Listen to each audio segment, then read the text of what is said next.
Imagine a man who united almost the entire European continent under his command, was crowned by the Pope as the Emperor of the Romans, and left a legacy that would reshape the future of an entire civilization.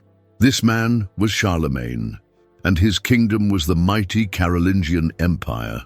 Between the years 751 and 843, the Carolingian Empire dominated a vast stretch of Western Europe, spanning from France and Germany to parts of Italy and Spain. Under the leadership of Charlemagne and his successors, this empire stood as one of the most significant kingdoms of the medieval period, marking a crucial transition between the ancient and medieval worlds. Picture a time of chaos and fragmentation, where small kingdoms fought for survival and knowledge was slipping away. Then came a leader who would change everything. How did this empire rise from the ashes of earlier kingdoms? What were its greatest achievements, and why did it ultimately crumble? Get ready to dive deep into a fascinating story of power, culture, and transformation. We'll unravel the mysteries of an empire that would lay the foundations for modern Europe. From bloody battles to remarkable cultural renaissance, from political intrigue to scholarly pursuits, the tale of the Carolingian Empire is anything but ordinary. If you're a history lover eager to uncover the secrets of great empires, stay tuned. This is a journey you won't want to miss, a story that will challenge everything you thought you knew about medieval Europe. Every great empire has its origin story, and the Carolingian dynasty is no exception. Our tale begins with a man who would change the course of European history forever, Pepin the Short, a name that might sound comical today, but represented immense political cunning and ambition. In the year 751, Pepin did something extraordinary. He didn't just nudge power away from the existing Merovingian kings, he toppled them completely. Imagine the audacity. The Merovingian dynasty had ruled the Frankish kingdoms for generations, and here was Pepin, boldly declaring himself the first Carolingian king. But Pepin was just the beginning. His true masterpiece would be his son, a man who would become legendary, Charlemagne. While Pepin laid the groundwork, Charlemagne would transform a mere kingdom into a massive empire that would reshape the face of Europe. Charlemagne was not just a king, he was a warrior, a strategist, a visionary. His military conquests were relentless and calculated. Imagine armies marching across vast territories, expanding borders with each victory, bringing distant lands under a single rule. But Charlemagne was smarter than your typical conqueror. He understood that true power wasn't just about winning battles, it was about winning hearts and minds, and this is where the Catholic Church enters our story. Charlemagne didn't just conquer territories, he forged a powerful alliance with the Church. Picture the political chess game, military might combined with religious legitimacy. The Church provided spiritual authority, while Charlemagne offered protection and expansion. It was a match made in political heaven. This wasn't just about territorial expansion. Charlemagne was building something unprecedented, a unified Christian kingdom that would challenge the fragmented political landscape of medieval Europe. He was creating an identity, a sense of collective purpose that would echo through centuries. Every great leader has their moment of transformation, and for Charlemagne, it was turning a collection of kingdoms into a true empire. He didn't just inherit his father's legacy, he exponentially expanded it, creating a political and cultural framework that would influence European civilization for generations to come. Little did people know then that this rising dynasty would set the stage for the modern European nations we know today. From a small Frankish kingdom to an empire that would define an entire era, the Carolingian rise was nothing short of remarkable. Most people think of Charlemagne as just a warrior king, a conqueror who expanded his territories through military might.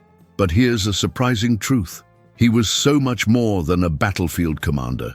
He was a visionary administrator, a cultural revolutionary who would earn the title Father of Europe through his remarkable ability to do something far more challenging than winning battles. He learned how to govern. Imagine ruling an enormous empire stretched across multiple territories. How would you maintain control? Charlemagne had a brilliant solution. He divided his massive kingdom into counties, each managed by a carefully selected count. These weren't just random appointments. These counts were his eyes and ears, his administrative backbone that would transform a collection of conquered lands into a unified system. But Charlemagne's true genius wasn't just in military strategy or administrative organization. He was a passionate believer in knowledge and culture. In an age when most rulers were content with military prowess, he saw education as the real path to true power. His court in Aachen was not just a political center, it was a beacon of intellectual renaissance. Picture a place where scholars from across Europe would gather, where knowledge was treasured more than gold. Monks, philosophers, artists, and thinkers would travel great distances just to be part of this extraordinary intellectual hub.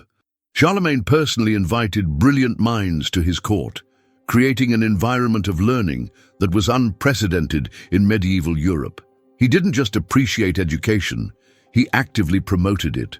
Charlemagne established schools, supported the copying of ancient manuscripts, and worked to preserve classical knowledge that might have otherwise been lost forever.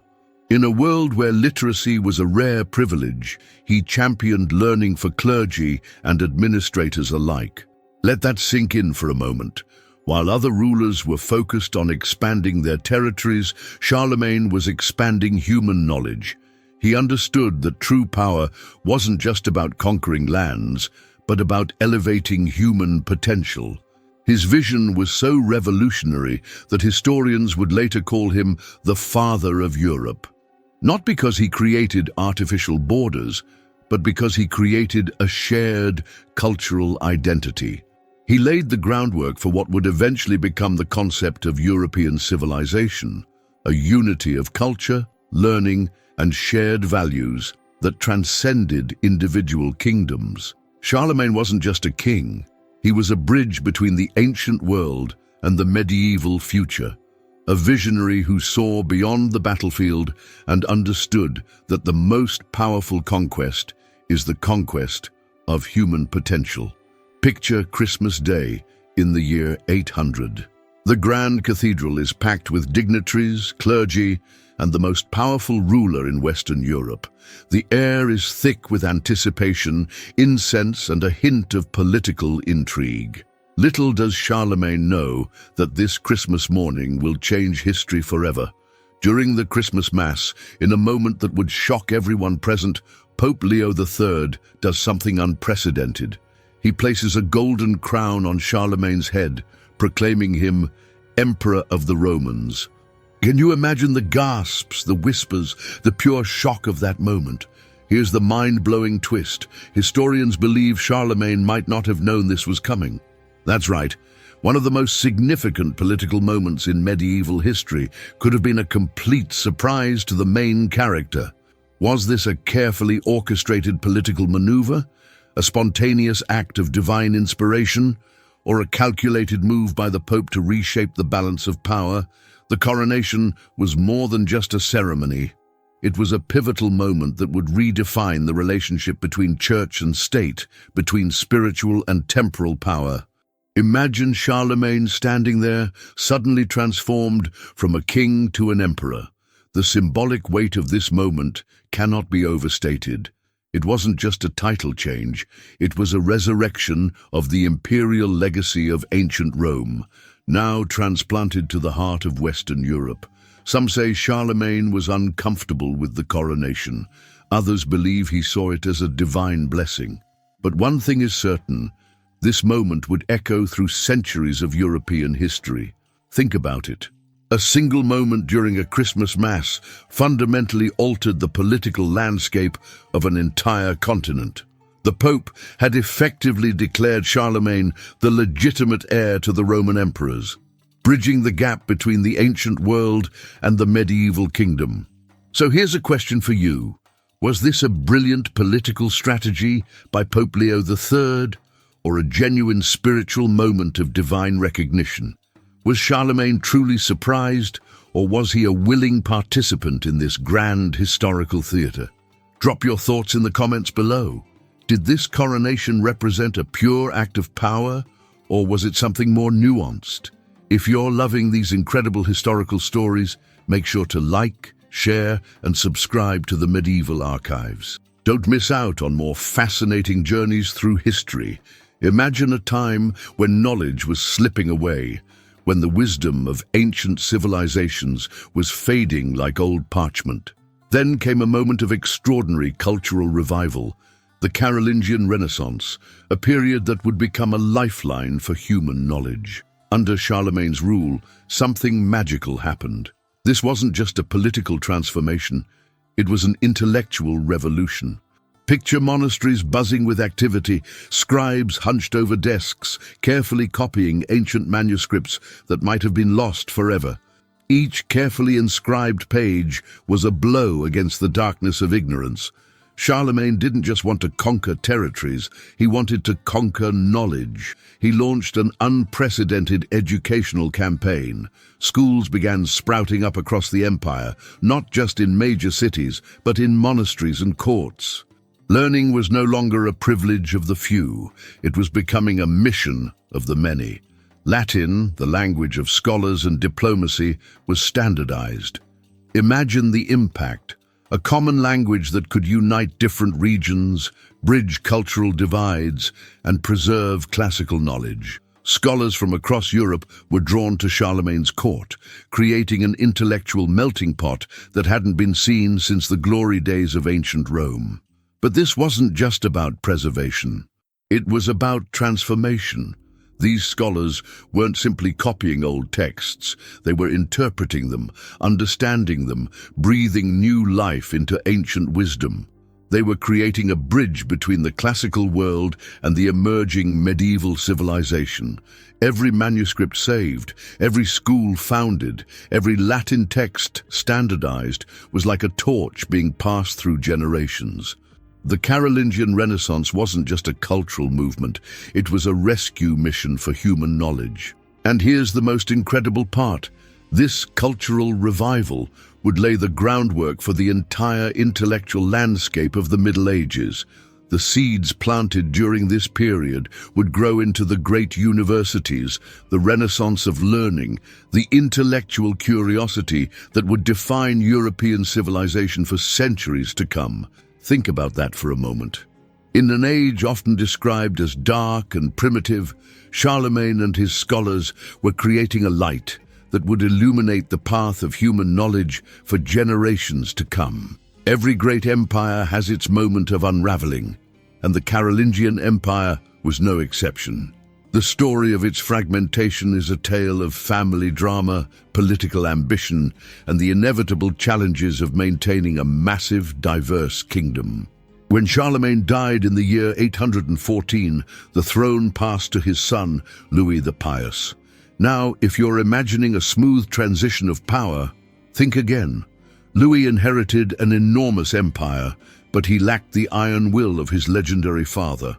Where Charlemagne was a dynamic conqueror, Louis was known for his religious devotion, earning him the nickname the Pious, but not necessarily for his political acumen. The real drama began after Louis's death. Imagine three sons, each hungry for power, each wanting a piece of the vast empire their father and grandfather had built. In the year 843, they would sign the Treaty of Verdun, a moment that would reshape the map of Europe forever.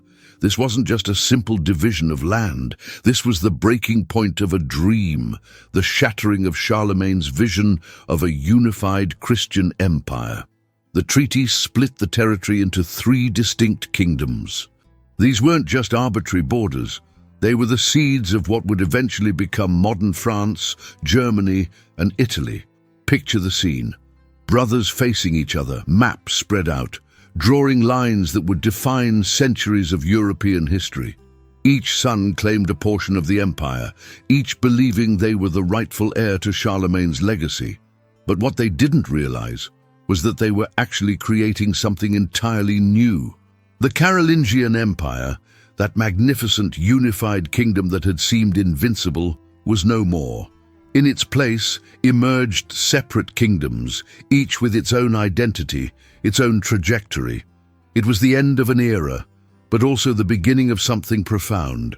This fragmentation wasn't a failure, it was a transformation. The dream of a single unified empire gave way to the birth of national identities.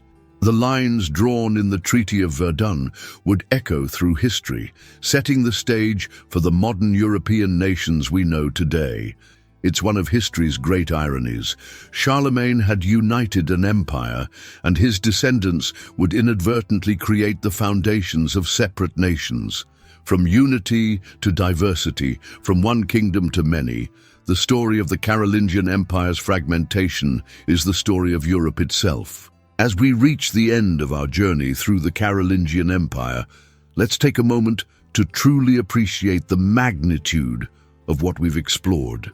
This wasn't just another kingdom in the long list of medieval rulers. This was a transformative force that would reshape the entire landscape of European civilization. Imagine a world without Charlemagne. No standardized Latin, no preservation of classical knowledge, no unified vision of what Europe could become. The Carolingian Empire was more than just a political entity. It was a cultural crucible that would forge the very identity of a continent. Think about the legacy we've uncovered. An empire that expanded far beyond military conquests, reaching into the realms of education, culture, and spiritual unity. From the schools established in monasteries, to the careful preservation of ancient manuscripts, from the standardization of language to the creation of a shared cultural identity, the impact of this empire echoes through centuries. Yes, the empire eventually fragmented. But here's the extraordinary truth. Fragmentation didn't mean failure. Instead, it meant transformation. The kingdoms that emerged, the seeds of modern France, Germany, and Italy, carried forward the vision of unity and cultural advancement that Charlemagne had championed. We often look at history as a series of dates and battles, but the Carolingian Empire teaches us something more profound. It shows us how ideas can be more powerful than conquests, how culture can be a more lasting legacy than territories. So the next time you walk through the streets of Paris, Berlin, or Rome, remember, you're walking on ground, first unified by a vision that began with Charlemagne and his remarkable empire. If this journey through history has sparked your curiosity, if it's made you see the medieval world in a whole new light, then we've done our job. But the story doesn't end here. Hit that like button. Share this video with friends who love history. Subscribe to the Medieval Archives and join us on more incredible journeys through the hidden stories that shaped our world. Because history isn't just about the past, it's about understanding how we became who we are today. Until our next adventure, keep exploring, keep learning, and never stop wondering about the incredible stories hidden in the pages of history.